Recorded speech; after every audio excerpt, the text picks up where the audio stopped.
Boa noite a todos, boa noite a todas. Bem-vindos à última noite do seminário do LEG. Hoje vamos ter uma mesa redonda discutindo desenvolvimento regional e políticas públicas em perspectiva.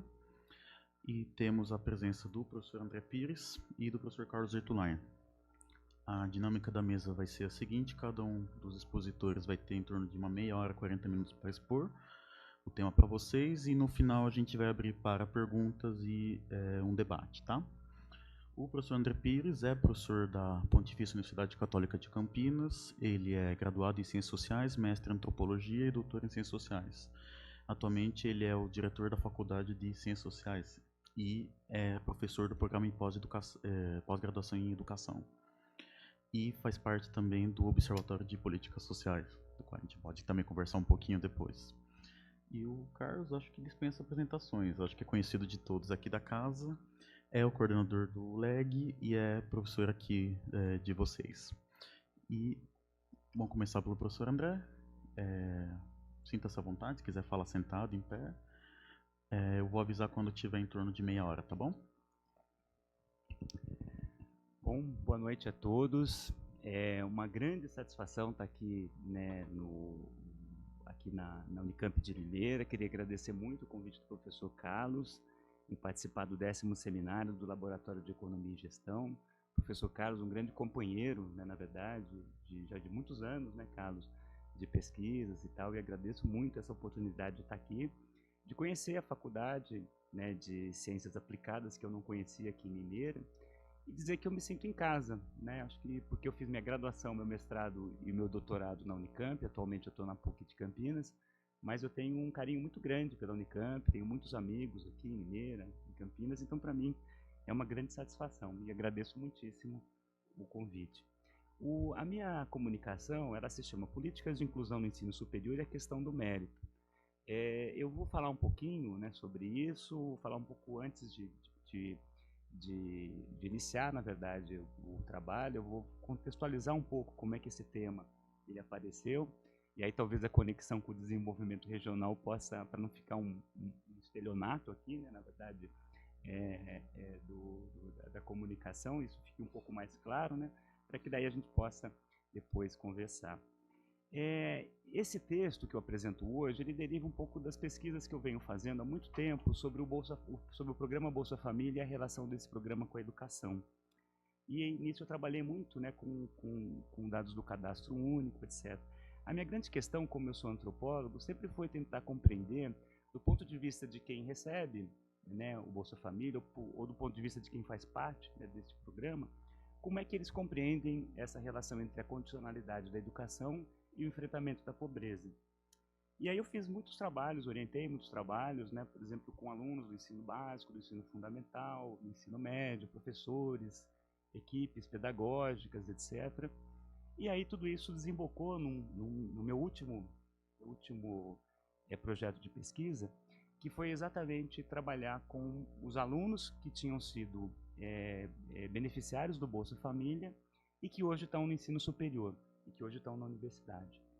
E a minha pesquisa foi numa universidade privada, então, portanto, eu usei, né, como critério para poder chegar a essas pessoas o ProUni, que é um outro programa de acesso, de inclusão no ensino superior. E o resultado dessa pesquisa, que o Carlos nós já tivemos uma mesa, né, sobre isso e tal, de alguma maneira me deixa com uma inquietação. E qual que era essa inquietação?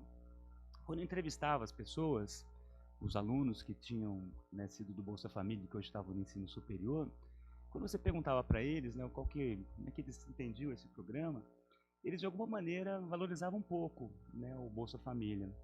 Valorizavam muito mais o ProUni, né, e muito mais essa questão, né, de que o ProUni é um programa que, né, de alguma maneira, ele privilegia essa questão do mérito, porque para você fazer parte do programa, você tem que ter uma nota, né, mínima ali no ENAD, etc.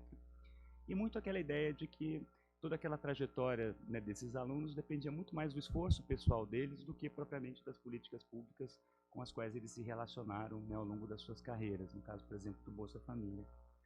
Isso me deixou um pouco frustrado, né, quero dizer, porque eu estava com a expectativa de, na verdade, encontrar assim, falas mais entusiasmadas, né, em relação ao Bolsa Família, E isso fez com que eu começasse, de alguma maneira, né, a compreender, ou tentar compreender um pouco mais essa questão do mérito, né, e essa questão do mérito vinculada às políticas de acesso ao ensino superior.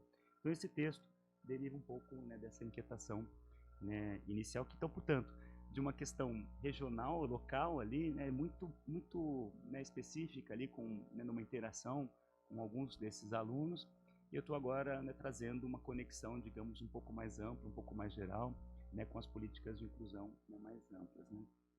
Esse texto ele deriva de uma pesquisa bibliográfica que eu fiz no meu pós-doutoramento, né, numa universidade nos Estados Unidos, na Universidade de Princeton.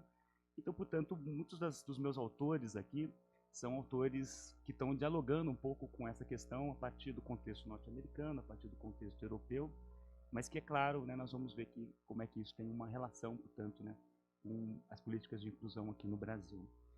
A minha apresentação se dará em 3 momentos, né. No primeiro momento, eu vou fazer alguns questionamentos em relação aos princípios meritocráticos, a partir da expansão educacional do pós-guerra, do pós-Segunda Guerra Mundial no século XX, e da permanência das desigualdades.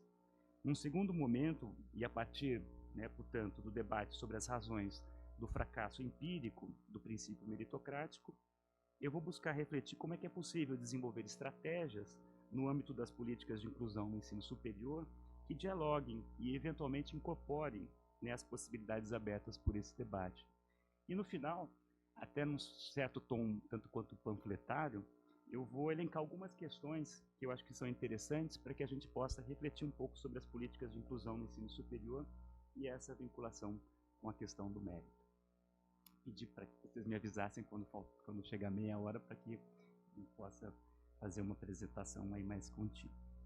Bom, desde meados da década de 1960, uma série de autores passaram a contestar, sobretudo a partir de evidências empíricas, pressupostos basilares que sustentam o princípio meritocrático.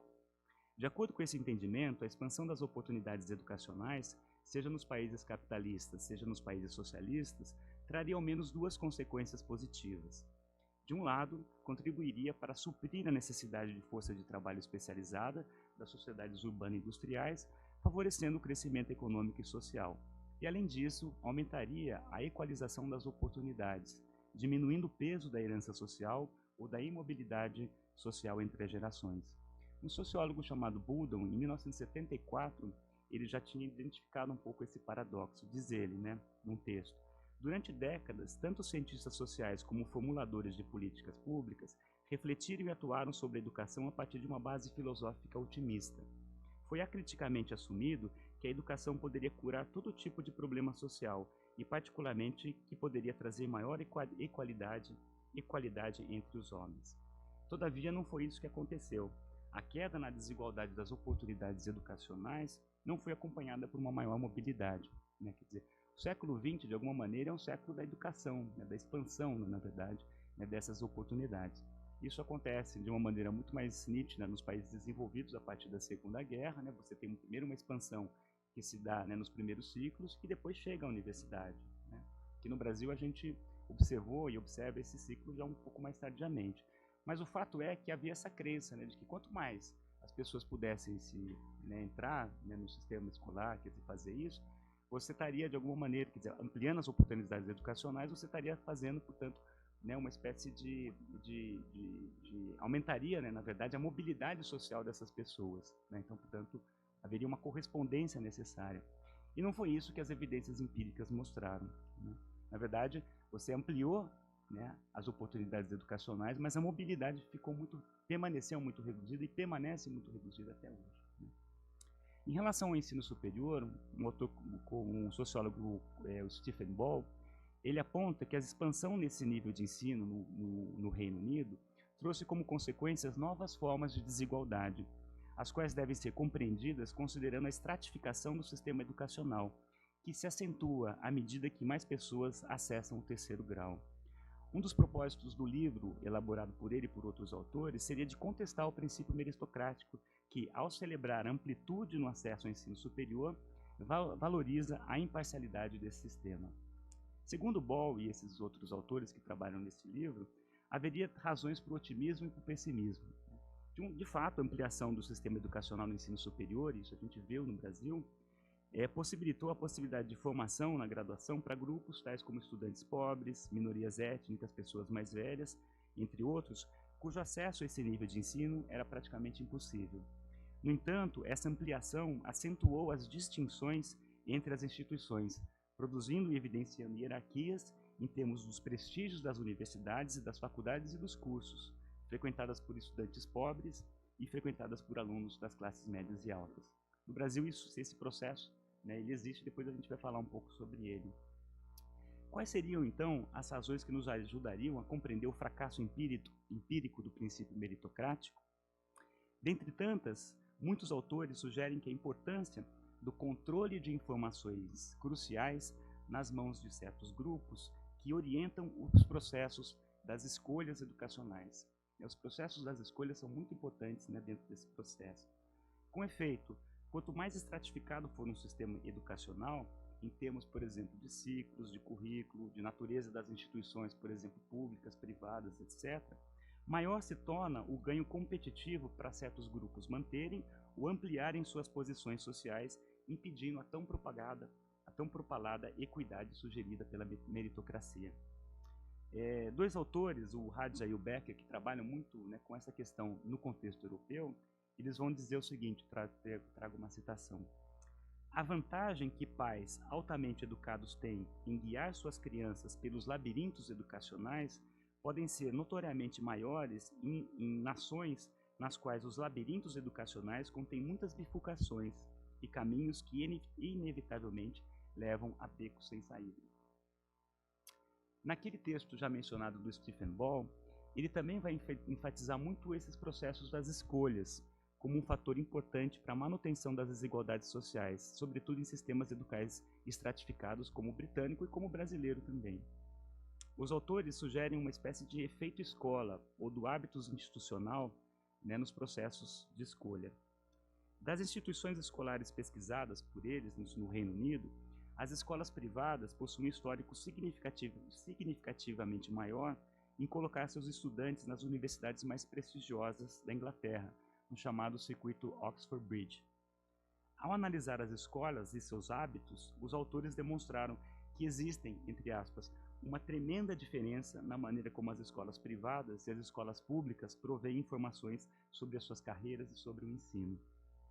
No caso das instituições privadas, os alunos contam com mentores, orientadores de carreiras, entre outros, que fazem um trabalho especializado e personalizado para dirigir as escolhas, algo que está totalmente ausente nas instituições públicas. O sucesso, entre aspas, natural, das escolas privadas indica uma simetria entre o hábitus familiar e o hábitus institucional, ambos cruciais para o processo de escolha. As conclusões de um outro autor, do Lucas, que faz mais ou menos uma pesquisa muito parecida nos Estados Unidos, apontam para a mesma direção. Ou seja, para essa questão da estratificação dos sistemas educacionais, e cuja explicação mais plausível, segundo o Lucas, seria o comportamento proativo dos pais das classes médias, os quais possuem as maiores vantagens informacionais para navegar num sistema estratificado e dele obter vantagens. Se, nessa parte anterior, eu busquei demonstrar que o princípio meritocrático tornou-se alvo de muitas contestações a partir de evidências empíricas, agora torna-se importante refletir como é possível desenvolver estratégias no âmbito das políticas de inclusão no ensino superior que dialoguem e eventualmente incorporem as possibilidades abertas por esse debate. Como eu sugeri na sessão anterior, o sistema social do ensino superior, incluindo aí as suas transições, é moldado por valores e práticas próprios das classes médias e altas e, portanto, estudantes das classes trabalhadoras e pobres têm dificuldades na transição de um território que não lhe é familiar. Os números não deixam dúvidas. Estimativas para os Estados Unidos em 2012 indicam que somente 3% dos integrantes da classe trabalhadora irão concluir o ensino superior em algum momento das suas vidas. No caso do Brasil, só para vocês terem uma ideia, as informações do CAD único, do Cadastro Único de Informações Sociais, de 2016, portanto não está muito longe disso, mostravam que entre os jovens de 18 e 29 anos, que faziam parte de famílias que recebem o Bolsa Família, somente 1,2% estavam no ensino superior. estava cursando, não que concluiu, né? No caso brasileiro, a taxa de matrícula para esse grupo, dessa idade, é de 18%. Então, a diferença, né, é muito marcante. Ou seja, é uma transição, né, quase que improvável, difícil, e uma transição cultural na qual os estudantes trabalhadores têm que negociar suas identidades de origem com os valores das classes médias e altas no sistema universitário. O Oldfield, por exemplo, que é um autor americano, qualifica esse processo como uma viagem cultural, equivalente ao aprendizado de uma cultura estrangeira. Numa perspectiva teórica que privilegia as marcações de classe social, a Krista Soria, também uma autora americana, argumenta que o ambiente universitário é praticamente cego em relação a esta marcação. Professores, alunos e funcionários consideram e atuam como se todos compartilhassem as mesmas origens, valores e perspectivas. A sala de aula, nessa compreensão, torna-se um espaço de violência simbólica, pautado pelas marcações de classe, mas também pelas de gênero e de raça, com custos emocionais e acadêmicos elevados para os alunos pobres trabalhadores. Pobres e trabalhadores, então pobres trabalhadores. Em relação às negociações identitárias, a autora mostra os desafios e conflitos enfrentados por esses alunos de não se sentirem pertencentes a nenhum lugar. Não se consideram parte do ambiente universitário, tampouco se identificam com os valores e comportamentos próprios de suas origens sociais. Um selo de invisibilidade perpassa a vida desses estudantes no campus, de não se sentirem confortáveis ou de não ter espaço para falar sobre a sua condição de pobreza ou sobre as políticas de inclusão. Professores e funcionários assumem que todos os alunos possuem as mesmas condições para pagar por livros, materiais escolares, transportes, alimentação, acessar computador, além de tempo para estudar e fazer as lições de casa. Os colegas muitas vezes contribuem para acentuar essas dificuldades. Num relato transcrito por essa autora, tem um relato de um aluno que fazia parte de um grupo no qual os demais membros não davam a ele oportunidades para contribuir no trabalho. E um dia ele disse: "Hey, eu estou aqui, vocês podem me ver?"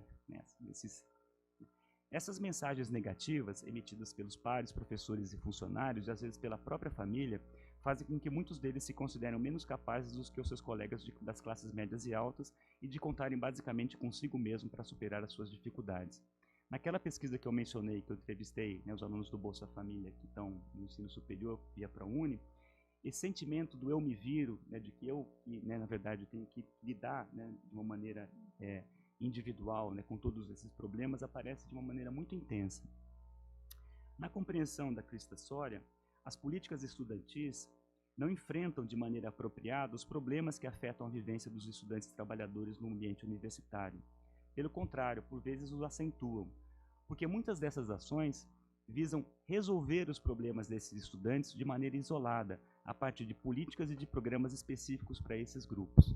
Então é um programa dirigido aos estudantes negros, para os estudantes pobres, etc, etc. Você tem sempre um grupo que é um grupo, de alguma maneira, né, beneficiário.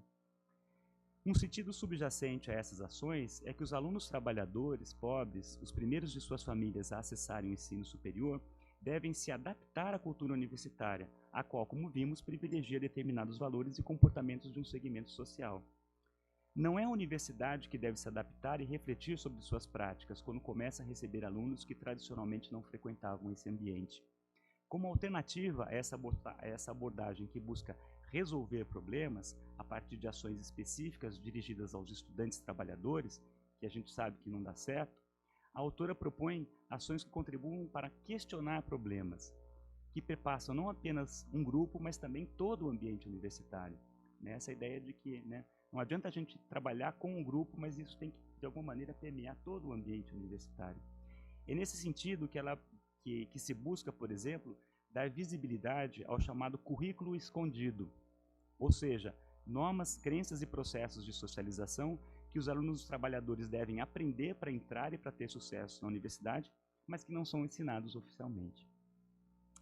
Partindo do pressuposto de que as políticas de acesso e permanência no ensino superior podem contribuir para facilitar a vivência dos alunos destinatários dessas ações no mundo universitário, eu vou elencar, e aqui eu estou já indo para a terceira parte, algumas questões que visam propiciar reflexões sobre as políticas de inclusão e a questão do mérito descritas anteriormente.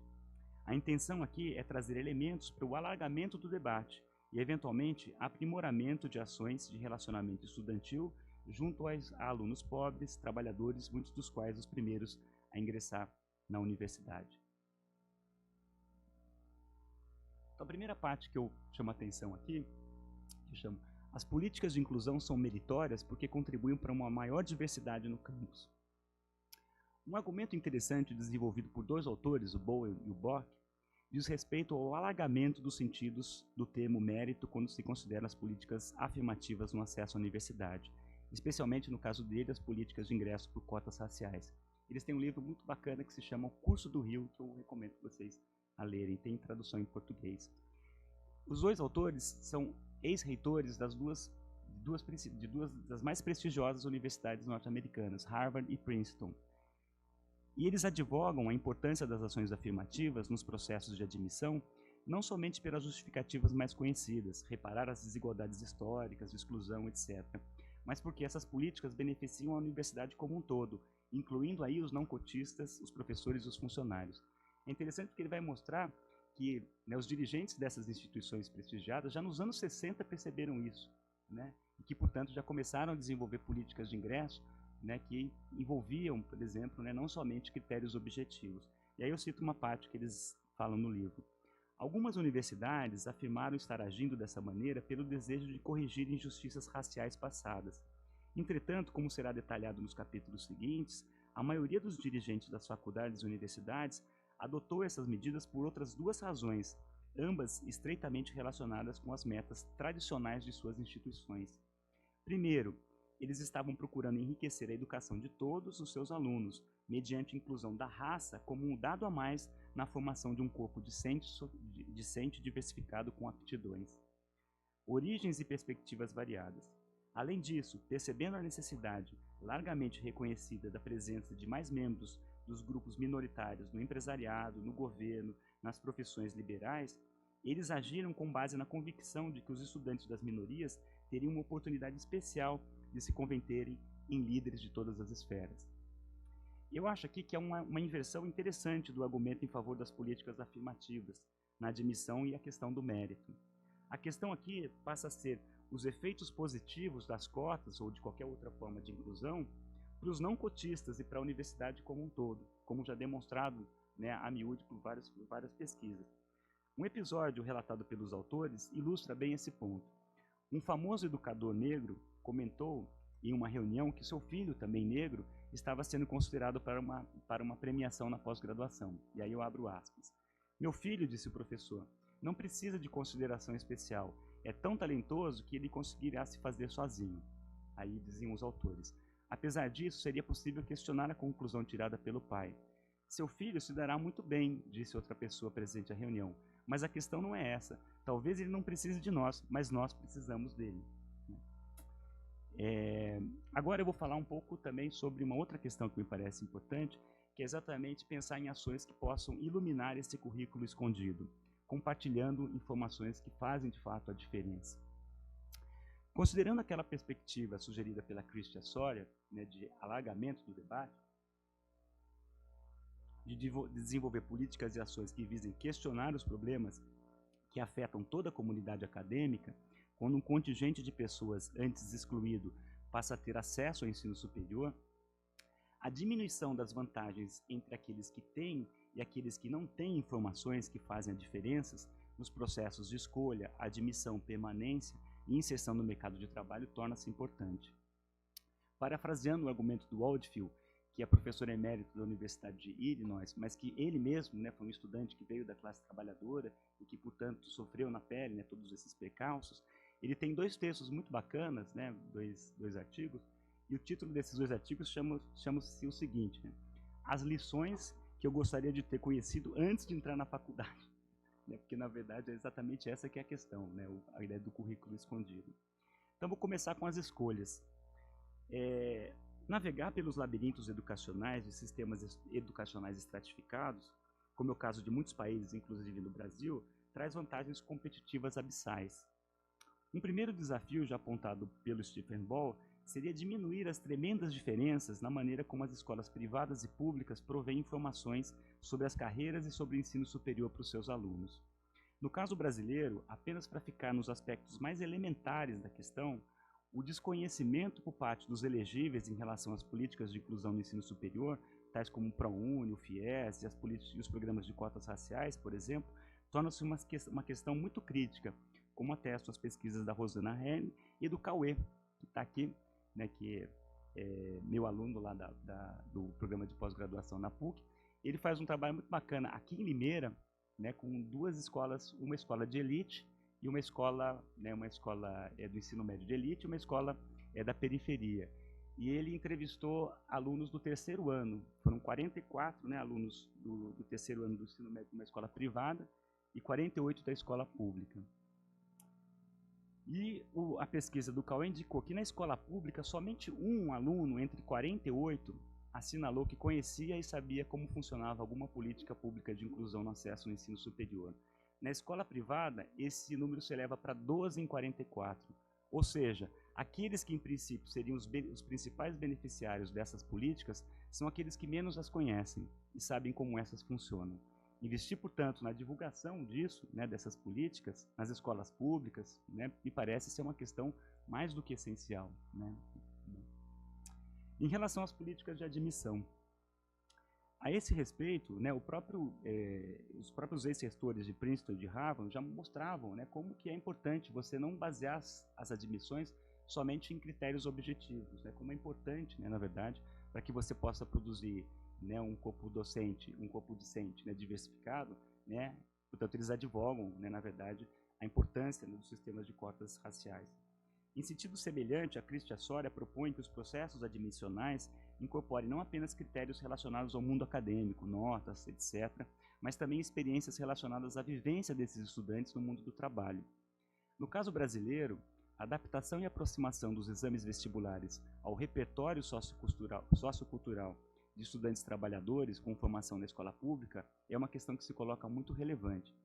Wilson Mesquita, por exemplo, ele confere muita importância ao formato do Enem, né, do Exame Nacional do Ensino Médio, porque na visão dele o Enem seria até inclusive muito mais importante do que todos os outros programas de inclusão, porque o exame, ao privilegiar a interpretação de textos e de situações ligadas à vida cotidiana, em detrimento dos conteúdos das disciplinas obrigatórias, favorece que esses alunos tenham que lidar, né, favorecem os alunos que tiveram que lidar com os percalços da escola pública e de suas formações.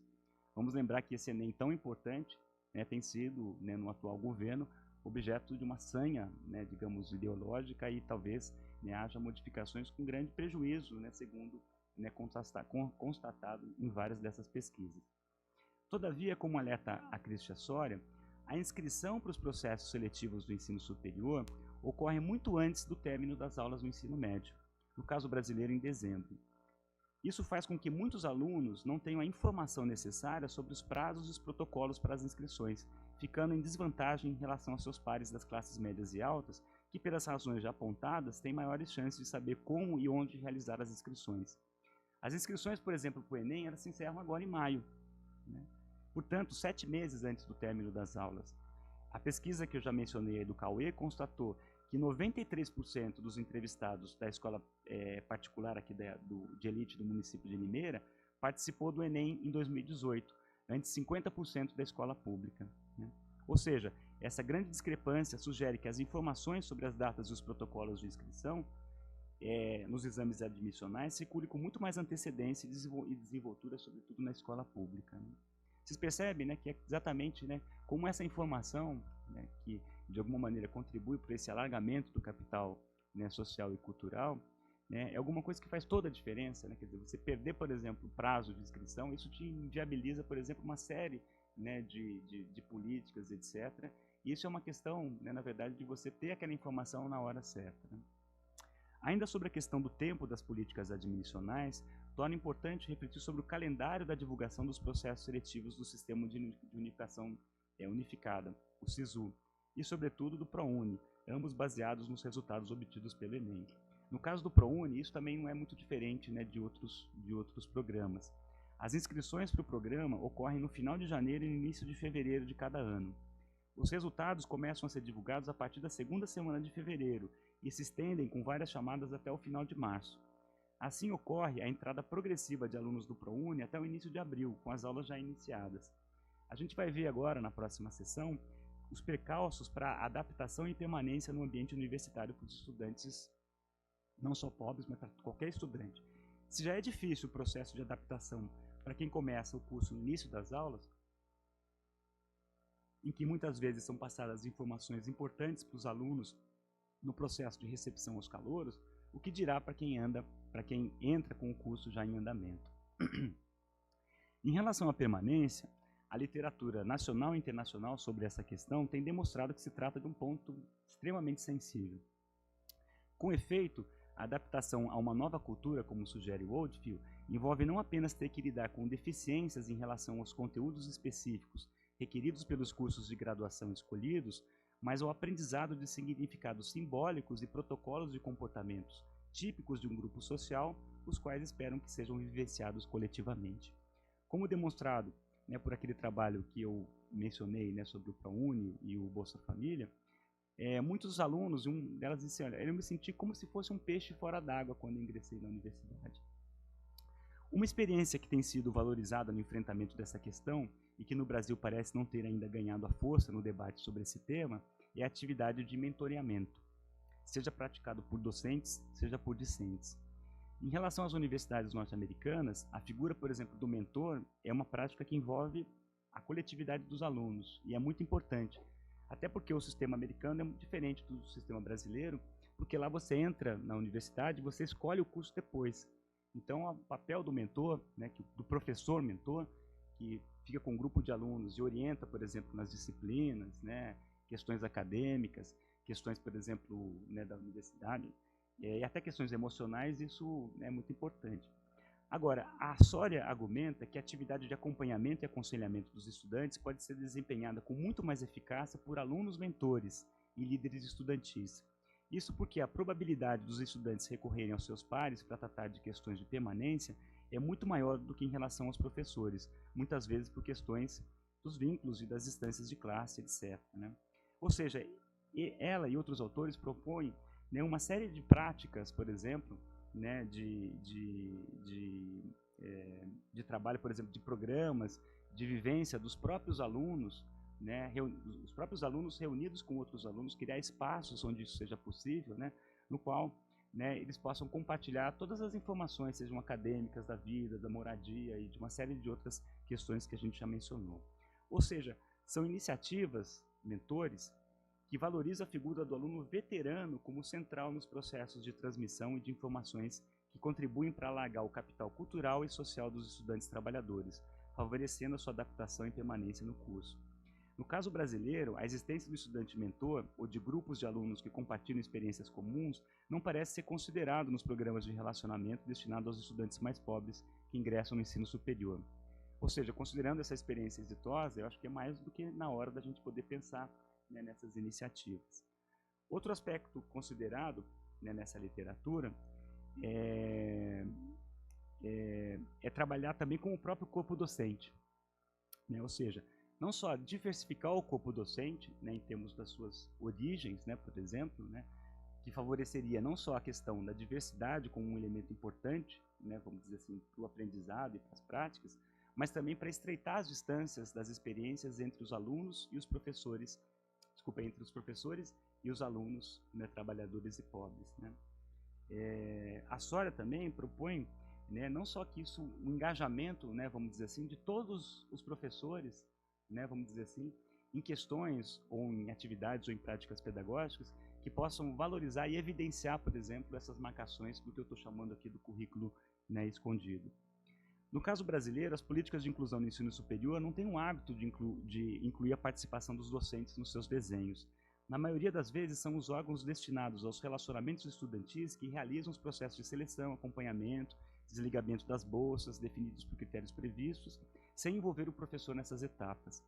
Eu tenho uma aluna que entrevistou docentes do curso de pedagogia de uma instituição privada, chamada Renata, e que ela mostrou que, embora os professores eles tenham uma boa compreensão sobre o que é o ProUni, as informações que embasaram esses juízos foram obtidas pela mídia ou por conversas com outros docentes, nunca em canais institucionalizados.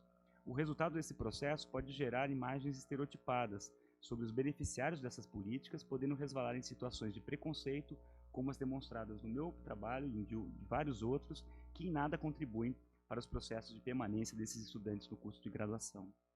Para finalizar essa parte, envolvendo a permanência, eu queria destacar a importância também de se construir redes de suporte aos familiares dos alunos pobres, trabalhadores. Dividir informações sobre o ambiente universitário com os pais antes e durante o ensino superior pode favorecer o suporte, né, dos filhos quando eles estiverem no campus.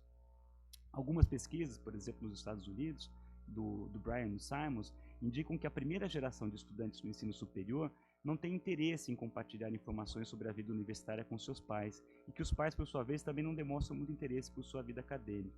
Como resultante desse processo, os alunos acabam construindo vidas apartadas, reforçando sentimentos de solidão e de se virar por conta própria, como a gente falou anteriormente, nas quais os familiares não compreendem as experiências universitárias, quase sempre incorrendo em frustrações para os estudantes quando eles compartilham os seus planos educacionais. Nesse sentido, né, a Sória propõe, e vários outros autores, né, um alargamento, né, desse relacionamento envolvendo os familiares, né, com visitas ao campus e uma série de outras iniciativas. No caso brasileiro, essa questão da inclusão dos familiares é totalmente ausente, né, em relação a essa questão. Agora, finalizando mesmo, né, eu vou partir para uma outra parte que seria, né, dentro dessa questão, a relacionamento com os egressos, né, que também é um outro ponto que me parece importante. E nesse tocante, eu acho que a gente está muito mal mesmo, né, porque, né, se há uma deficiência, né, na verdade, em relação àquelas etapas anteriores, quando o aluno se forma, então, né, praticamente são poucas as pesquisas que trabalham com egressos. Quando elas existem, elas são feitas muito pontualmente, né, numa universidade ou a partir de um curso, não a partir de perspectivas comparadas, né, mais ampliadas. Então, isso realmente, né, traz um grande desafio, né, daqui para frente, né. Nós tentamos uma vez com o INEP, né, fazer um grupo, né, de pesquisa que pudesse trabalhar com os egressos do ProUni, né, e, portanto, né, no sentido, né, de uma avaliação dessa política pública, né, trabalhar com quem, né, participou dela e que saiu seria alguma coisa extremamente importante. Mas isso não teve a menor repercussão, né, na verdade, nenhum interesse, né, por parte, né, do INEP, né, naquele momento. Então, acho que é isso. Claro que teria mais coisas, mas a gente pode depois deixar para o debate. Agradeço muitíssimo novamente a presença, o convite, né, de estar aqui e de estar aqui trocando algumas informações aí dos meus trabalhos mais recentes. Muito obrigado.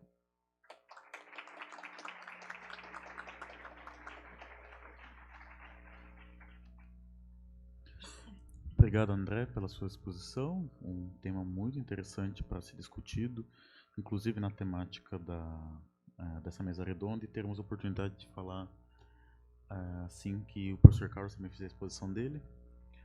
Carlos, mesmo tempo do André, também em torno de 30 a 40 minutos, e vou avisar quando tiver em torno de 30 minutos já percorridos. Eu já estava com vontade de começar a conversar com você, André, tenho várias sugestões, mas eu vou falar aqui, trouxe o slide errado, então só vou falar.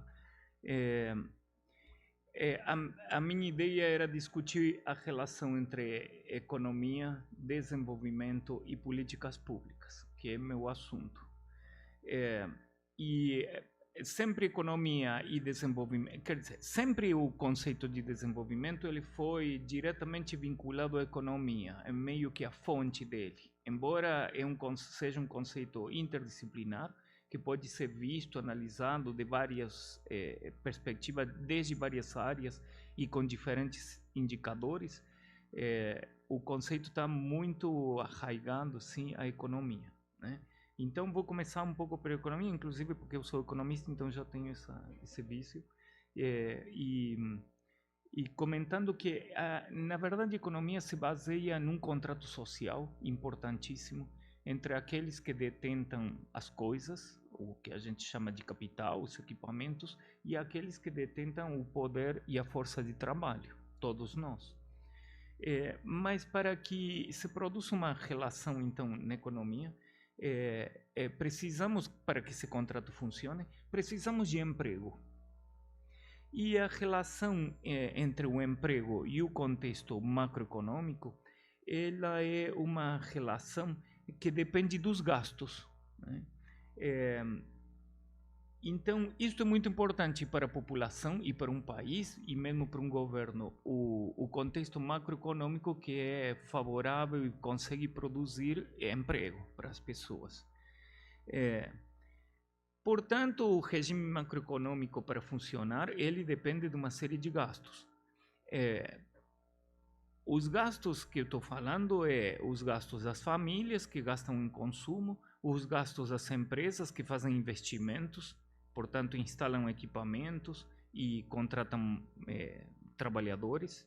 E um terceiro gasto importantíssimo e muito estratégico é o gasto que o governo faz.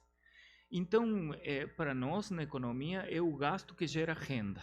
E não é a renda sozinha, o dinheiro que circula, que gera riqueza ou emprego. Na verdade, a renda é importantíssima, é um instrumento, né, que atua intermediando as decisões, mas a decisão que conta é a decisão de gastar. Né? Muito bem.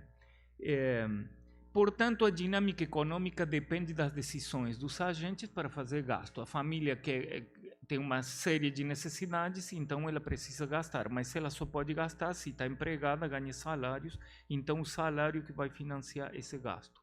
Mas esse gasto que vai se produzir, ele vai movimentar uma cadeia produtiva que começa na prateleira da loja e vai do supermercado para a indústria, para a agricultura e tudo mais. Então o gasto tem um papel importantíssimo, o gasto em consumo tem um papel importantíssimo na economia no sentido de dar dinamismo. E se o supermercado vende, ele compra da indústria, a indústria contrata. Então esse é um gasto que cria emprego. Mas um outro gasto que é estrategíssimo, que cria emprego em forma mais direta ainda, é o gasto que fazem os empresários, públicos, privados, mistos. Mas é uma decisão de gastar em investimento, é um gasto muito diferente do que faz a família, e é uma decisão de gastar em equipamentos que são comprados para produzir novos equipamentos, novos bens e produtos que serão vendidos no mercado.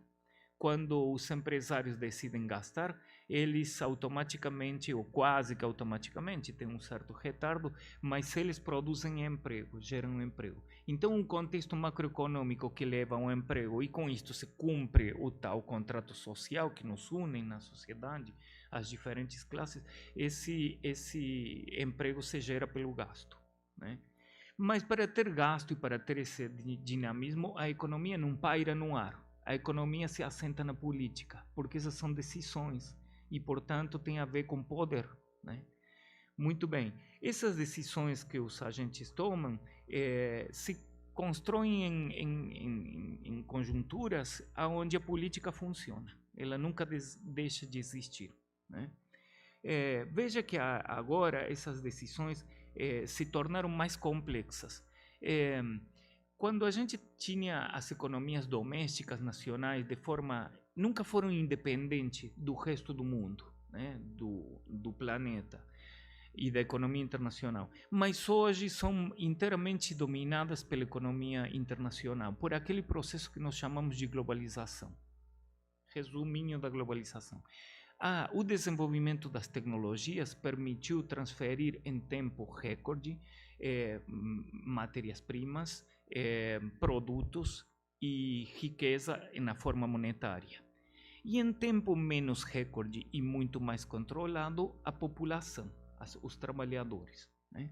Mas, em todo caso, a tecnologia permitiu com essa facilidade abranger o planeta, e o planeta se transformou num grande mercado. Não num único mercado, ele é muito diferente, mas o planeta foi, digamos assim, tomado pela circulação mercantil e pelo capitalismo.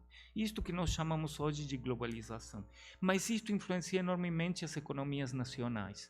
Para um banco central tomar a decisão de que a população possa comprar mais moradias, tem que ter linhas de crédito, porque a população não tem o dinheiro e a riqueza da moradia. Então ela vai ter acesso, pelo menos a maior parte, então vai ter acesso por mecanismos de financiamento. Mas para tomar essa decisão por parte de um banco central, precisamos de um governo que politicamente veja com bons olhos isto e que defenda isto. E hoje os bancos centrais estão num jogo muito mais integrado do mundo global, financeiro, onde grandes centros de poder comandam todos os fluxos de dinheiro. Então, já não é tão fácil dizer que o Banco Central vai tomar uma decisão ou não, e isto depende da política, né? Tudo isto para dizer que nos anos do século passado, no século XX, depois da grande crise de 1930, qual foi a saída para dar dinamismo à economia, uma vez que a economia tinha ficado numa crise que praticamente quebrou, né, a economia capitalista? A saída foi o chamado consenso keynesiano. Então, teve um autor inglês, John Maynard Keynes, que no meio da crise desenha uma explicação para resumir em termos de gasto, que é o gasto que gera a renda e o emprego. Numa crise, então a família está desempregada, não gasta, não há consumo, o supermercado não vende, liga para a indústria, não quer o produto, a indústria para a produção gera desemprego. As famílias desempregadas não têm como financiar os gastos de consumo. Na verdade, tem até um certo ponto se endividando, mas isso tem vida curta. Então o consumo cai e a indústria deixa de produzir e se produz uma roda em que menos emprego, menos salários, menos consumo, menos venda, menos emprego, menos salário. Nesse sentido, então, no século XX, a grande sacada na economia foi a ideia keynesiana de que, dado que a família não consome, então não incentiva os gastos, por que não fazem, por que o gasto, então, em investimento, a outra posição que temos, não aumenta e cria emprego? Por que os empresários não compram equipamentos, se instalam e contratam? Bom, porque eles não venderam, porque eles estão vendo um cenário ruim, pessimista. Como aqui tem meus alunos de microeconomia, sempre faço um desenho que eu digo, bom, tem o capital aqui para chegar até um produto, tem que passar por uma empresa, por um projeto que vai instalar, vai vender e vai ver a demanda lá na frente. Quando o empresário vê que a economia está ruim, então ele, para não arriscar, não vai gastar, logo não terá emprego. Mas se esses dois atores tão importantes da economia, empresários e famílias, não gastam, então não temos gasto, não temos economia, não temos emprego, não temos renda.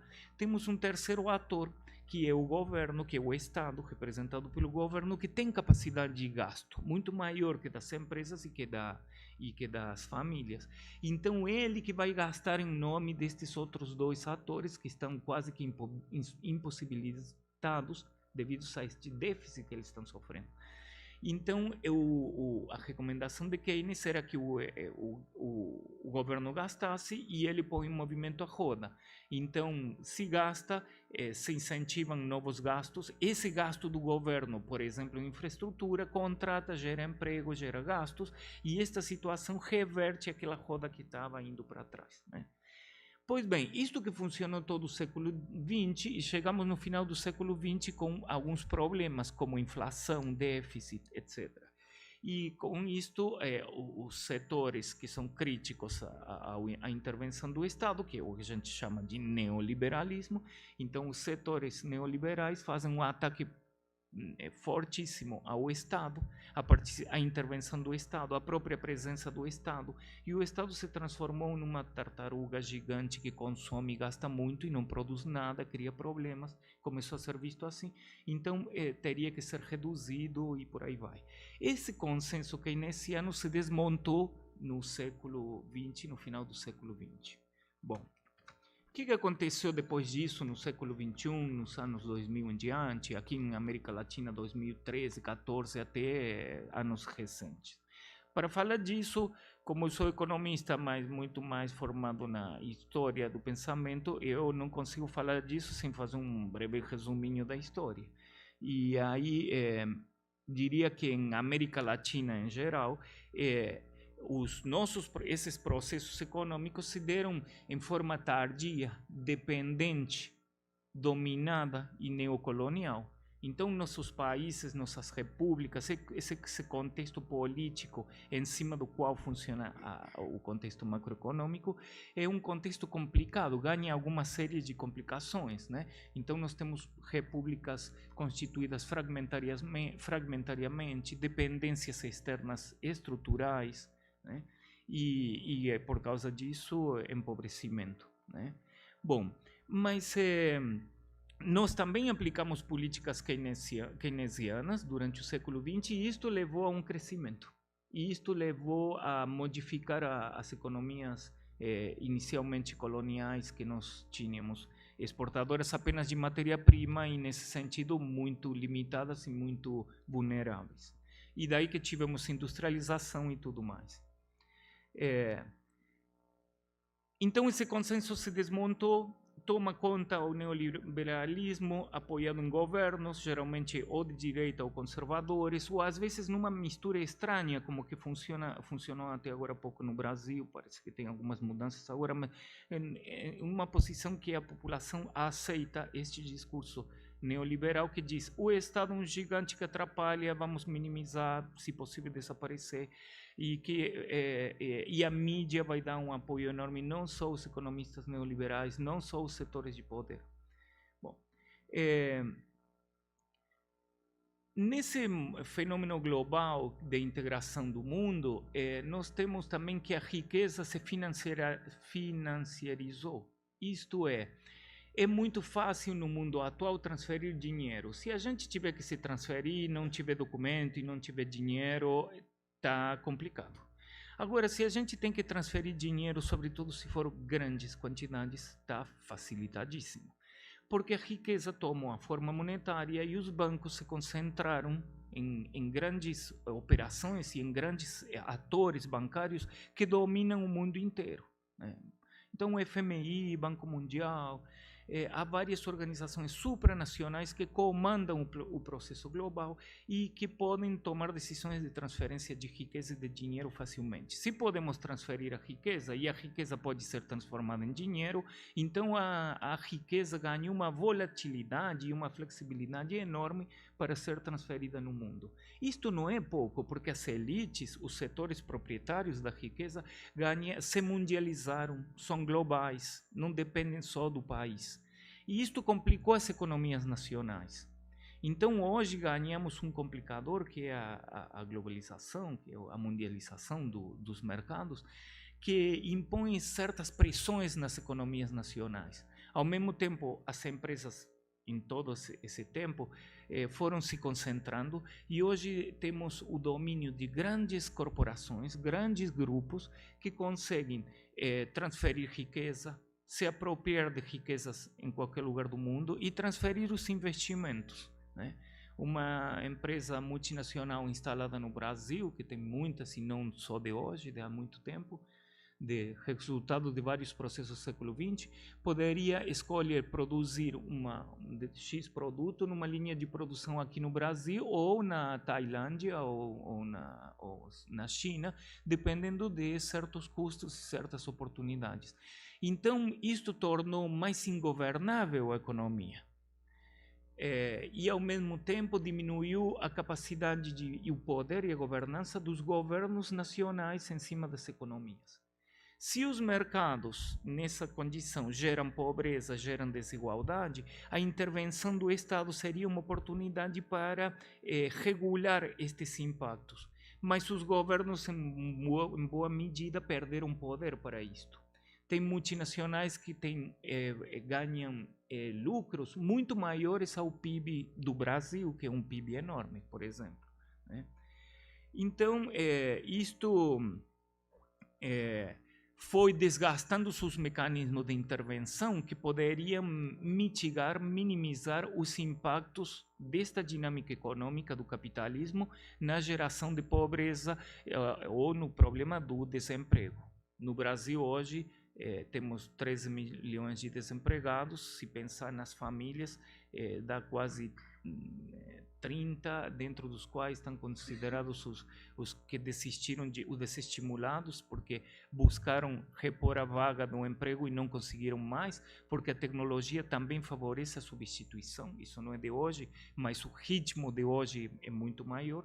Então, isto tornou as coisas mais complicadas. Daí que a política pública se transformou numa estratégia fundamental para o desenvolvimento. Alguns anos atrás, 20, 30 anos atrás, a gente discutia desenvolvimento pensando na política econômica e era bastante limitado, mas o debate circulava nesses termos. Hoje, nos últimos anos, eu acho que desde o começo desse século, o desenvolvimento ficou totalmente colado com as políticas públicas, né? Então, precisamos de mecanismos de intervenção, mas que são estratégias inteligentes para intervir e regular o mercado quando ele produz desigualdades, assimetrias sociais. Essa, como nos detalha o André no estudo dele sobre educação, é um ótimo exemplo para, digamos, detalhar esta visão assim mais de conjunto que eu estou fazendo aqui. Por exemplo, no Brasil, em América Latina, na década de 1990 até 2000, prevaleceram políticas de ajuste, de minimização do Estado, e houve mínima distribuição e mínima transferência de renda. Então, os impactos sobre a pobreza, sobre a redução da pobreza, foram mínimos. Já no período, na primeira década do século XXI, houve partidos de esquerda, chamados pejorativamente de populistas, ou partidos, talvez não só de esquerda, mas populistas, sim, decidiram cederam essas conjunturas políticas, se elegem governos populares e se implementam políticas públicas associadas a esse viés do desenvolvimento. Desenvolver não é apenas crescer, porque nós podemos crescer e distribuir o bolo, a boa parte para o 1% dos ricos e deixar o mínimo para o resto da população. Mas nós podemos ter mecanismos de políticas públicas de transferência de renda que permitam diminuir estas assimetrias, né? Então, de 2000, nessa primeira década do século XXI, houve vários países em América Latina que tentaram políticas públicas, por exemplo, de transferência de renda, ampliação do acesso à educação, do acesso aos equipamentos públicos, moradia, transporte, e especialmente da saúde, né? O Brasil tem um sistema de saúde reconhecidíssimo no mundo inteiro pelo tamanho, pela capacidade, embora cheio de problemas, que é o Sistema Único de Saúde. Então, estes são mecanismos de política pública, né? Só que depois desses anos, de novo, volta a onda neoliberal, a crítica ao Estado. Isto se sustenta em que nós estamos no mundo global, há um enorme poder político das corporações, das organizações financeiras, e há uma luta por avançar nos mercados e nos espaços para valorizar o capital, reproduzir a riqueza, comprar, vender, acumular lucros. E os espaços públicos, coletivos, de alguma forma, são um limite a essa dinâmica. E esse limite está dado pelas políticas públicas que desenvolvem esses espaços. E esses limites estão ameaçados. Então, o neoliberalismo que avançou agora nos últimos anos, aqui no Brasil nós estamos vivendo tristemente essa realidade. Então, ele é uma contestação deste processo de desenvolvimento, que foi crescimento com transferência de renda, com aumento das oportunidades das pessoas para fazerem seus projetos de vida. E aí houve enorme avanço em termos... É incompleto, o processo é incompleto, primeira coisa. Esses dias vem uma política aqui muito interessante, muito inteligente, e ela falou assim, mas nos anos do Lula teve somente a preocupação do aumento do consumo, mas temos que... Sim, mas isto é básico. Poderíamos ter conseguido mais? Sim, devemos, porque as políticas públicas não podem parar, elas são de longo prazo. Na medida em que interrompemos, voltamos atrás, né? A pobreza volta, etc. Mas ter dado consumo não é ruim, é uma etapa e é necessário. Muito bem. Mas então esse confronto entre o neoliberalismo e as políticas públicas leva à rejeição de que o Estado tenha capacidade de ser um agente interventor e possa corrigir as assimetrias produzidas na sociedade. E houve correção das assimetrias, houve mudanças? Sim, não é minha opinião, isso tem dados concretos. A CEPAL publicou dados de toda essa última década e mostra como que se avançou, por exemplo, o coeficiente de Gini, que mede a desigualdade, quanto mais próximo de 1, do número 1 é pior, e ele caiu notavelmente no Brasil e em vários países da América Latina. Eu fiz um estudo selecionando vários países da América Latina e coloquei quais foram os gastos, baseado nos dados da CEPAL. A tendência dos gastos são gastos em saúde, educação, proteção social e um outro item que se chama outros, que está dando lá no CEPAL, são todos gastos de política social e calcula, a própria base de dados calcula e via tendência de vários países. Nesses anos, como a slide me falhou, peço desculpa, mas nesses anos de 2003 até 2010, 2011, houve um crescimento notável dos gastos. Se compara Cuba, Venezuela, os países hoje se cria toda uma visão negativa deles e tal, mas esses países, por exemplo, tiveram esse gasto constantemente aumentado. Nós não temos essa tradição, mas nessa década tivemos. Então, esses gastos são responsáveis por movimentar a economia, mas também por transferir renda e diminuir a assimetria social. Os neoliberais gostam da simetria. Eles acham que a desigualdade movimenta os indivíduos a serem empreendedores. Meu desafio de ser pobre é que eu quero virar rico, então vou lá, estudo muito, vou, trabalho, pego o ônibus, volto, papapá. Sou um empreendedor de mim mesmo. Bom, uma ideia mais popular, keynesiana ou populista seria pensar que a desigualdade é ruim socialmente, é negativa socialmente. A desigualdade não é a pessoa está numa condição. Quando falam que alguém é pobre, é praticamente uma mácula na pessoa. Mas a pobreza não é da pessoa, embora ela seja portadora. A pobreza é causada pelas condições em que a pessoa está inserida. E nesses anos das políticas públicas que se desenvolveram mais, houve um desenvolvimento conceitual e também em termos do aparelho do Estado que constrói as políticas públicas. Por exemplo, o CAD único é resultado da implementação de um enorme aparelho para identificar as pessoas, fazer uma espécie de censo e poder fazer essa transferência de renda e vincular com outras questões, como saúde, educação e trabalho e emprego. Então,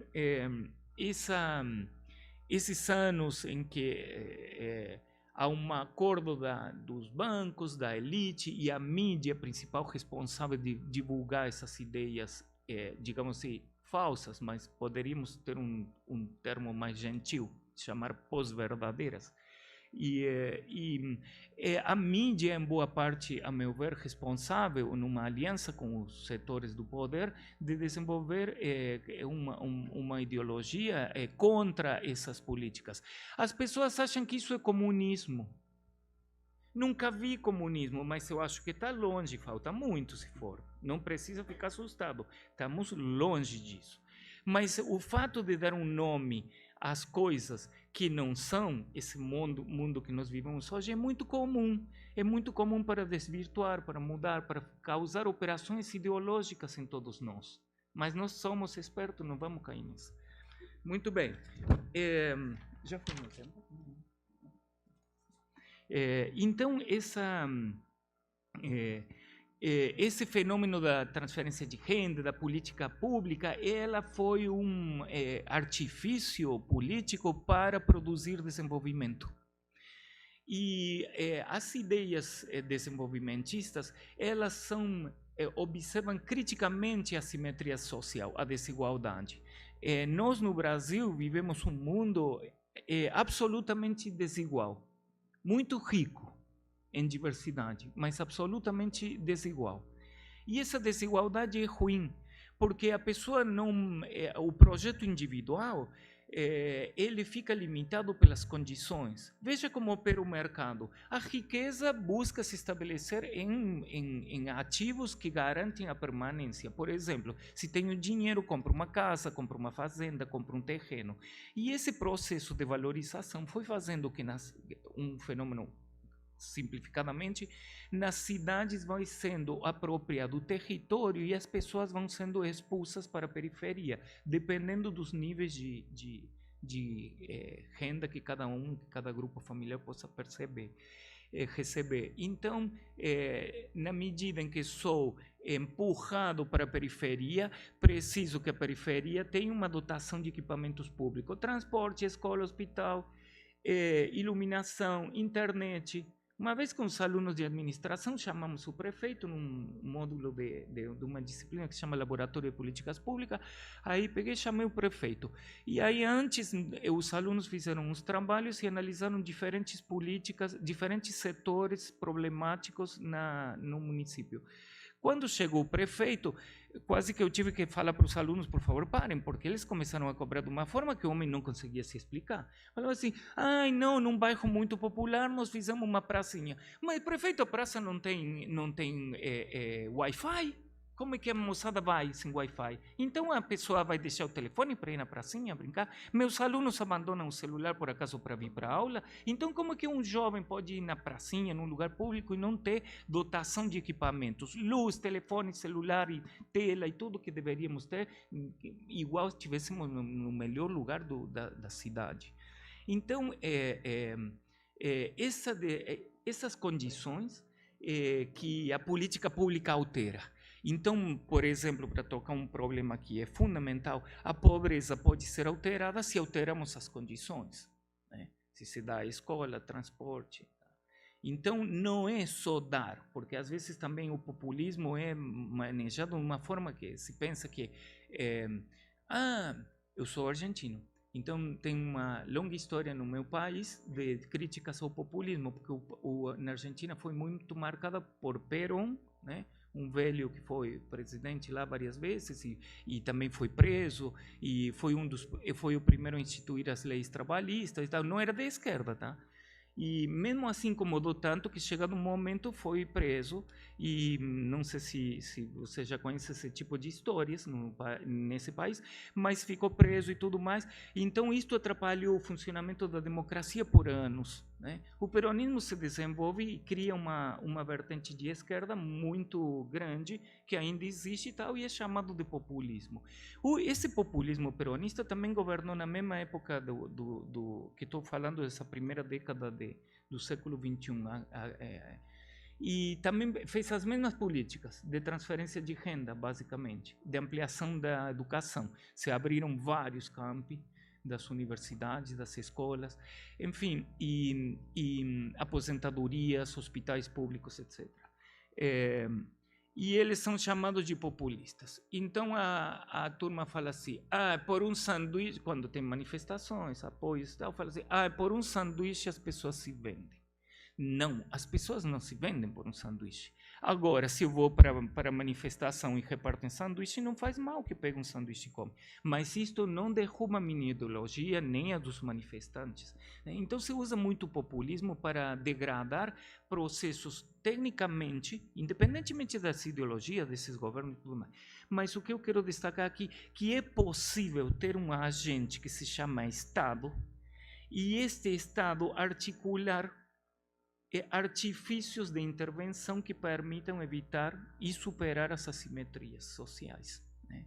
As assimetrias são ruins, porque as pessoas não largam a corrida do mesmo ponto, né? Uma coisa é ter um carro, outra coisa é estar a pé e fazer a mesma corrida. Então, a transformação das condições é que permite sair da pobreza e que as pessoas possam fazer, realizar seus projetos individuais. Então, não devem ao governo assim, não são comprados. se criam novas condições para que as pessoas individualmente possam se desenvolver. Bom, mas o discurso contrário que convivemos hoje nos faz pensar em outras coisas. Em primeiro lugar, desgasta a política. O presidente o presidente atual foi para os Estados Unidos, não agora que fez um piquenique em Dallas, mas fez uma primeira vez, foi para os Estados Unidos uma vez anterior, e fez um discurso que eu me tomei o trabalho de assistir inteiro e falou assim. E quando a gente já estava indo muito bem na preferência eleitoral, nós arrumamos, falou, a política é a pior coisa, papapá. Quando nós estávamos no processo eleitoral e ganhei favoritismo, então nós arrumamos um partido, aqui abre aspas, porque é isso mesmo que ele disse, arrumamos um partido 6 meses antes da eleição e aí fomos e ganhamos, mostrando para os americanos que a política não serve e que de alguma forma tinha sido driblada. Bom, então nós vivemos num neoliberalismo que despreza a política. Para quê? Para que avance a economia. A economia é a força dos bancos e tal. Se nós defendemos políticas públicas, defendemos o avanço da política sobre a economia. Mas se deslocamos o Estado, retiramos, não fazemos política pública, avança a economia, mas avança com esse dinamismo que ela tem. Ela cria riqueza, mas ela cria desigualdades, né? Assimetrias. Outro conceito é que a diferença entre o que é coletivo e o que é individual. O neoliberalismo, sobretudo, destrói, despreza o que é coletivo e destaca o que é individual. Então, as pessoas não são mais vistas nas suas categorias sociais, na realidade que cada uma vive, nas condições que cada uma tem. Na verdade, se pensamos em indivíduos sem histórias e sem inserção, esses indivíduos são verdadeiros entes abstratos que são entendidos como empresários de si mesmo. Perdeu o emprego, meu amigo? Está resolvido, vira empresário de si mesmo. Venda alguma coisa que você saiba fazer. Para vender, para saber, para ser empresário, preciso de dotação de recursos. Não basta eu ser apenas ter apenas ânimo e vontade, né? Então, empresário de si mesmo não existe. Existe empresário que tem capital e que gera emprego e que instala esse capital e gera emprego. Isso que existe. Não podemos ser apenas empresários de nós mesmos. Aqui na nossa faculdade tem especialistas em empreendedorismo e então digo com toda confiança, o empreendedorismo às vezes é usado ideologicamente. Não está desempregado, é empreendedor, né? Olha, empreendedor é aquele que tem o espírito de empresário que sabe aplicar um projeto, mas para isso precisa de capital e, portanto, tem que ter um banco que financie esse empréstimo e que possa, esse capital, e que possa, e alguém tomar as decisões para levar isso à realidade e ao êxito. Portanto, se precisa de capital. Todos precisamos de capital. Por isso as políticas de transferência de renda são tão importantes. Não tenho mais tempo, vou ficar por aqui, mas fico aberto aí para conversar mais. Obrigado pela paciência.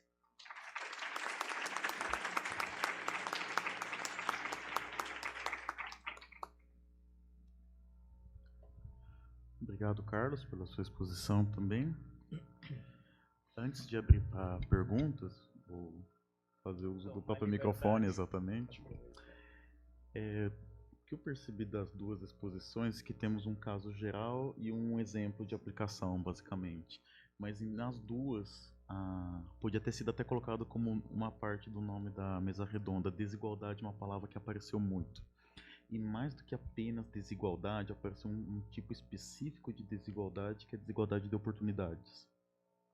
No caso do André ficou bem específico, no caso do acesso ao ensino superior, e no caso da sua exposição, Carlos, ficou mais em termos de como se constrói essa desigualdade de oportunidades, digamos assim, a partir do nosso modo de produção. Então, eu acho que poderia deixar como uma provocação, talvez, poucas palavras, porque eu sei que isso é um curso, ou até muito mais que um curso.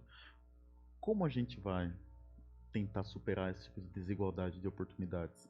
No caso específico seu, como que a gente enfrenta, bom, já enfrentamos, mas como a gente supera ou vence a desigualdade de oportunidades a partir do momento que a política também está envolvida no funcionamento da nossa dinâmica econômica, seja a nível nacional, seja a nível regional? E, no seu caso, como que a gente pode fazer isso num sistema de ensino que sabemos que tem falhas em todos os níveis e o final do ensino médio é apenas a ponta do iceberg até chegar ao ensino superior? Ou seja, como que eu altero essa estrutura de oportunidades que, na verdade, é uma gestação que vem desde o ensino fundamental e tem no ensino médio apenas mais um ponto para depois mostrar que o ensino superior não é a mesma coisa que o ensino básico, digamos assim. Como que eu mexo na base para poder ter um acesso diferenciado? Aí, pessoalmente, são essas perguntas. Não sei se vocês querem responder antes de abrir para outros.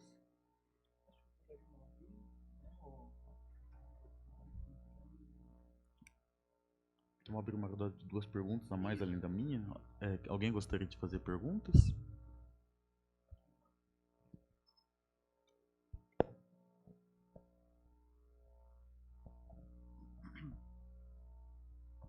Bom, boa noite a todos.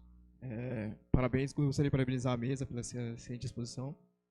Gostaria de fazer uma pergunta para o professor Carlos Etulainen. Qual é o papel do Estado Nacional diante da economia globalizada? Porque a gente vê estados tentando regulamentar setores econômicos, mas há uma grande fuga de capital. Por exemplo, uma multinacional, ao invés de ser taxado em determinado país, tira o capital dessa localidade e transfere para uma outra localidade. E outra pergunta, professor, que eu gostaria de fazer ao senhor, justamente que estamos observando no planeta 2 fenômenos: a forte concentração de renda e a forte ascensão do fascismo da extrema-direita. Não é só o Brasil que está apenas retrocedendo a década de 30, né? Mas parece que o mundo como um todo. Porque o capitalismo, quando percebe que está em grande crise, ele começa também a fomentar a sua pior parte, né? A sua pior ala, que é a questão do fascismo, né? E tanto o keynesianismo, quanto o liberalismo, quanto o fascismo, são as 3 cabeças da besta fera que se chamam grande capitalismo. Mais uma pergunta ainda?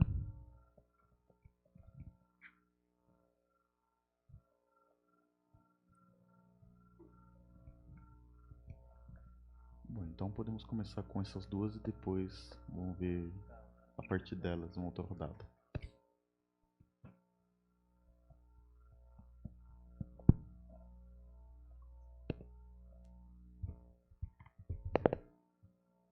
A pergunta do Pierre, como superar as desigualdades de oportunidade, né? Eu acho que é com a política. A política é o inferno, tá? Mas não podemos viver sem ele, né?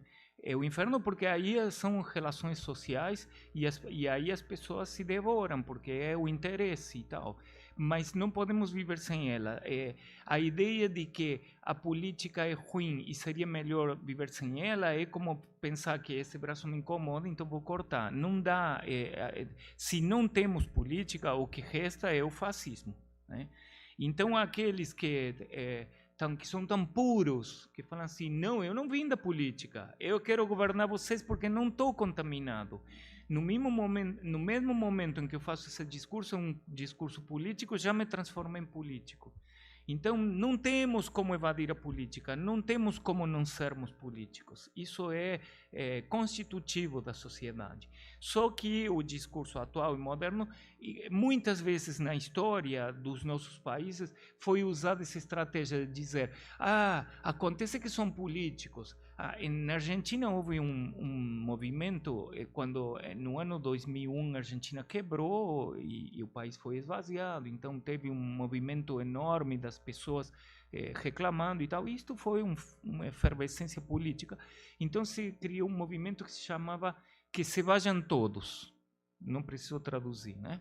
Bom, E esse movimento muito interessante, porque ia e questionava os políticos e tal, e congregou muita gente. Entretanto, não foi um movimento interessante, positivo. Eu sou super crítico disso, porque, no fundo, seria pensar que poderíamos extirpar a política da vida social. E não, a política é necessária. Somos idiotas políticos, né? Bom, em boa hora. Então, para responder rapidamente ao Pierre, como que podemos sair dessa situação? Com a política, só que nós precisamos pensar e analisar a cada momento a conjuntura e ver quais são as situações. O primeiro-ministro da Educação desse atual governo caiu e todo mundo não gostava, tinha motivos e tal, era bastante pitoresco, então aí incomodava, caiu. E foi uma espécie de alívio. Veja o que veio depois, né?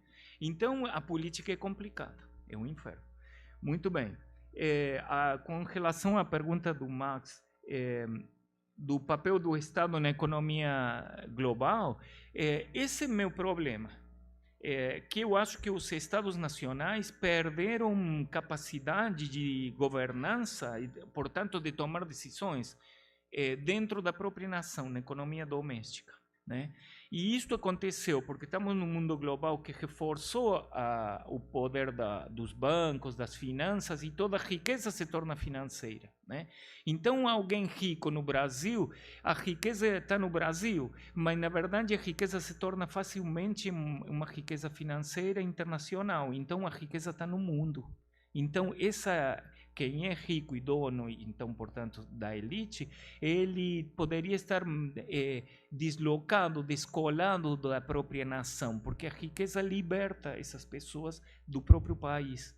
Então, acho que isso teve um efeito importante nessas alianças entre a elite, a mídia e os bancos para pretender avançar, que o mercado avançasse sobre os espaços públicos. É isso que eu acho que nós estamos vivendo hoje. É o grande capital querendo avançar sobre os espaços da educação pública, sobre a saúde pública, sobre os mecanismos de transferência de renda. Há uma disputa, né, que eu chamo de economia com a política. Dois fenômenos que você comentou, Max, a concentração e o fascismo.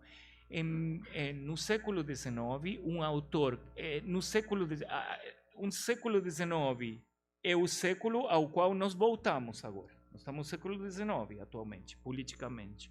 Mas no século XIX, aquele que existiu e que já passou, é um autor que hoje no Brasil se tornou motivo de perseguição, porque se você nomear ele, você pode ser comunista. E comunista é ruim. Mas, enfim, Marx explicou no século XIX, veja que interessante, porque no século XIX já percebeu que os mercados tenderiam à concentração dos capitais. Então, independentemente de Lula, Temer, Dilma ou de qualquer um de nós, os mercados iriam se concentrar. Marx chamou de lei inexorável, olha o nome, inexorável da concentração do capital. Então, microeconomia, nós estudamos a concorrência. Eu sempre falo, o peixe gordo come o peixe pequeno, o peixe grande come o peixe pequeno. Isto que é o que aconteceu. Os grandes capitais vão se amassando, concentrando e ganham poder de governança sobre os pequenos e ganham território. E é isso que pretendem agora com o espaço público. Como é que poderíamos resistir, reverter? Não tem magia. A Terra não é quadrada. É mentira que aquela mulher viu Jesus no pé de goiaba. A verdade é a ciência, o que podemos demonstrar. Na verdade, como é que podemos sair dessa? Pela política. Mas nós temos que... A política é feita por nós. Não sei qual a fórmula, mas certamente é na política, né? E que o fascismo é a contracara dessa concentração, sim, também eu acho. Acontece que o fascismo, quando a gente vê um filme da época da Segunda Guerra e te falam do fascismo, você fala, como é que os italianos chegaram a pensar isso? Nem o que dizer do nazismo. Então você fala, o que aconteceu? Comigo não ia acontecer isso, não. Eu falaria, eu jamais mandaria pessoas a campo de concentração. Hoje os campos de concentração vivem a céu aberto. Nós vimos um ministro em um helicóptero que atirando a esmo às pessoas, né? Então, essa é a política, esse é o fascismo. responda. Eu concordo, acho que evidentemente com o Carlos, né? Eu acho que é exatamente, quer dizer, a solução é pela política mesmo, pelas políticas, a própria ideia do conceito de políticas públicas e das políticas sociais, elas de alguma maneira elas foram formadas a partir dessa ideia, né? De que uma ideia que foi de alguma maneira gerada a partir de muita dor e sofrimento, né? Crises mundiais, guerras, etc., de que se o capitalismo deixado à sua própria sorte, ele poderia ser uma ameaça à vida humana, né? Verdade. Então, quando você vê, né, de fato, né, a própria formação das políticas sociais, elas, né, na questão, por exemplo, dos recursos destinados, tudo isso vem, né, a partir basicamente, né, do século XX, depois da guerra, etc., com uma resposta, né, portanto, a essa questão da permanência e do acirramento das desigualdades dentro do sistema capitalista. Portanto, as políticas sociais ofereceriam, né, na verdade, esse contrapeso. Agora, no caso, eu acho que você fala, é uma coisa muito importante, né? Quer dizer, de fato, eu estou aqui trabalhando, né, muito nessa questão do acesso ao ensino superior, e que, na verdade, quando a gente está pegando esse grupo, a gente está pegando de um grupo que teve uma trajetória educacional improvável, né, para a sua origem socioeconômica. Significa o quê? Significa que a gente tem que olhar, né, as transições que vieram antes dela, né? Acho que nesse ponto você coloca muito bem, né? Quer dizer, e essas transições, sobretudo as primeiras transições, são as mais implacáveis com os alunos, com os estudantes mais pobres, né? Quer dizer, você tem, eu acho que nesse sentido, né, uma das formas de enfrentamento é você lidar realmente com essa máquina de exclusão que são as primeiras transições, no ensino básico, né? Quer dizer, quando você olha aqueles que vão sobrevivendo a essas transições, através, por exemplo, de êxitos parciais, por exemplo, né, acabam criando uma ultra adaptabilidade a esse sistema, né, na verdade, que, né, de alguma maneira é um número muito reduzido, como eu disse a vocês ali, né, no caso ali do Bolsa Família, é 1%, né, na verdade, dos que estão no ensino superior, né.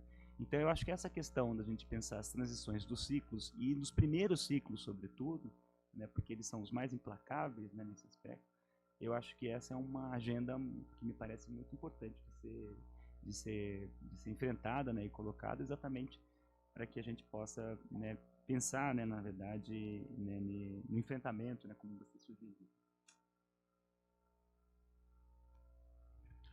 Mais alguma pergunta?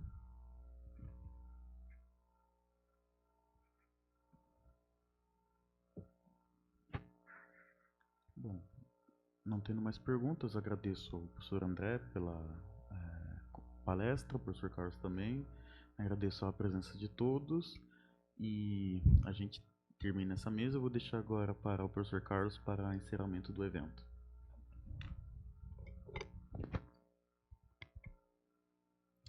Chegar no fim de um evento, assim que dura uma semana, é uma maravilha, porque trabalhamos um monte e que tenha dado tudo certo na organização, a gente fica muito feliz. Mas a organização, não sou eu que organizo o evento, na verdade sempre são pesquisadores, alunos, bolsistas que trabalham comigo no LEG e que organizam. Alguns já têm bastante trajetória, porque há tempo que me ajuda, já são profissionais. Então vou fazer aqui a minha lista de agradecimento, que eles são, primeiro o Pierre, que ele é pesquisador, né, e professor colaborador aqui na FCA, e organizou e coordenou o evento, então agradecidíssimo. E agora vou ler de toda a equipe que ajudou, que são os nossos alunos, bolsistas e enfim, que organizaram aqui o evento. Chayane Silva Santos, a Karina Budi, que não está porque ela dá aula no Colmeia, então hoje não pode vir, Noan Salati, Francisco Martellini, que não está aqui, mas sempre ajuda um monte, voluntário Satiesa Capobianco, que está aqui, inúmeros seminários do LEG que ela me ajuda, e Aline Lourenço, do CACS, Maria Eduarda Batista, Guilherme Atanasildo, Luana Cordeiro, Flora Ungaro, Fernanda Ferreira, Maria Clara Figueiredo e Milena Eugênio da Silva. Olha, muitíssimo obrigado. E do CAU, Gabriel Alves, Kemily Luz, Vitor Henrique Macedo, Raquel Braga, Natália Viana, Maria Clara da Silva. Olha, a eles um agradecimento enorme, como eles participam, como se organizam, a autonomia que eles ganham, porque às vezes eu venho rapidamente, já falamos, fazemos as reuniões e tal, mas eles criaram uma capacidade de decisão, de organização e de integração fantástica. Então, parte do seminário é esse fruto de trabalho deles que eu agradeço muitíssimo. Agradeço o pessoal da FCA, os colegas professores que vieram, que acompanharam, aos funcionários da FCA, que, enfim, me ajudaram desde organizar até comprar garrafinha de água e tudo mais. Então, no início do seminário, fiz a lista deles, não vou repetir para não arriscar deixar ninguém de fora. E agradeço os alunos que vêm, que apoiaram, queridíssimos. Então, veio também muita gente de fora que apresentou trabalhos. Tivemos um mini curso, tivemos hoje uma mesa redonda na parte da tarde sobre mulheres na ciência, também foi ótima. Então, isto tornou a semana diferente, oportunizou várias reflexões. E, finalmente, agradeço vocês que estão numa sexta-feira aqui assistindo a gente. Um super abraço, um super agradecimento. E agradeço ao André Pires, que é um colega. A mesa tem umas certas afinidades, porque a gente já teve a sorte de estar em várias mesas junto, no NEP, uma vez no LASA, no Peru. Então, o André é um pesquisador, símio pesquisador. Então, agradeço demais, sempre muito inteligente tua versão e tua fala. Então, eu já teria deixado a noite inteira que você falasse. Então, te agradeço demais, André, agradeço novamente o Pierre, e então está encerrado o evento. Vou pedir um aplauso para os organizadores, tá?